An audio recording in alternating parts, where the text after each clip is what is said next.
నమస్కారం. ఎలా ఉన్నారు? నేనైతే బ్రహ్మాండంగా ఉన్నా.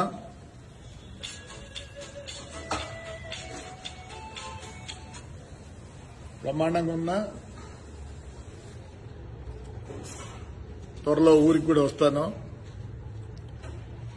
అన్ని బాగానే ఉన్నాయి, కానీ కొందరు ఇసుక విషయంలో నేను ఒప్పుకోను. నా దగ్గర లిస్ట్ అంతా ఉంది. సోమవారం మీరు కనుక నాకు రిప్లై ఇచ్చి లిస్టు పంపివ్వండి, పంపిస్తా. ఈరోజు సిఐలకు ఎస్ఐలకు చెప్తున్నా. కొందరు అంటున్నారు, ఏమయ్యా మాకు స్టోర్లు ఆ సారా ఏంటో ఇచ్చినారా కదా పనిచేసేది, అవి ఇస్తే చాలు అనుకుంటున్నారా అన్నారంట. ఏమో చెప్పండి, ఏ నది అంత ఇచ్చేయాలనా మీకు? నది ఇచ్చేస్తాంలే. దాంట్లో చాలా మంది ఉన్నారు.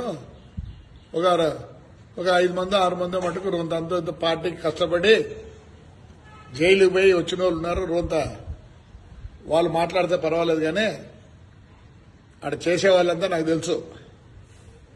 నందలపాడులో మొత్తం ఇష్టం వచ్చినట్టు చేస్తారు. మీ టిప్పర్ గాని ట్రాక్టర్ పట్టుకొని పోతే ఒక్క సంవత్సరం బయటికి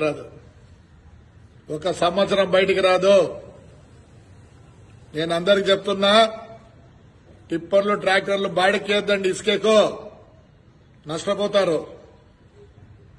నాకు తెలిసి ఏం చేయాలనో ఏం చేయకూడదో నాతో కష్టపడిన వాళ్ళకి 100% చేస్తా. 100%. ఎస్పెషల్లీ మా కౌన్సిలర్ మటుకు వదిలేదు. వాళ్ళని నాతో పాటే ఉంటారు. రైట్, చేయాలా, కంపల్సరీ. నేను నా కౌన్సిలర్లకు చేయాలా. నాకు వదిలిపెట్టండి. ఇసుక విషయంలో నేను ఊరుకోను. పోయిన 5 సంవత్సరాలు కూడా ఊరుకోలేదు. మీరే ఎందుకు చేసుకోవాలా? ఒక పని చేద్దాంలేండి, అంతా ఒకసారి వేసి అందరికి పంచుతాంలే. పాప నువ్వు ఒక్కడే చేసుకోవాలా? దగ్గర 40 పేర్లున్నాయి. భద్రం, దయచేసి ఇసుక విషయంలో నన్ను క్షమించండి.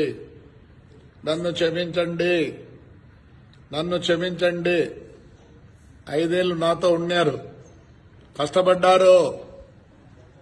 ఇసుక విషయంలో నేను ఒప్పుకోను. కొందరికి ఆల్రెడీ కొన్ని చూపించినాం. తప్పు ఎవడన్నా చూపినోడు ఉంటే నేను వస్తున్నా, రండి. తప్పకోకుండా నా డ్యూటీ. నేను మిమ్మల్ని మరవను.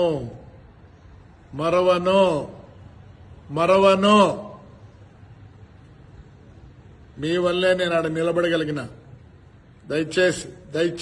దయచేసి చెప్తున్నా, ఇసుక విషయంలో మానుకోండి అందరూ. ఎవడైనా సరే, నా బంధువైనా సరే, నా మిత్రుడైనా సరే, నా స్నేహితుడైనా సరే, నాకు ప్రాణాలు ఇచ్చిన వాళ్ళైనా సరే, ఇసుక విషయంలో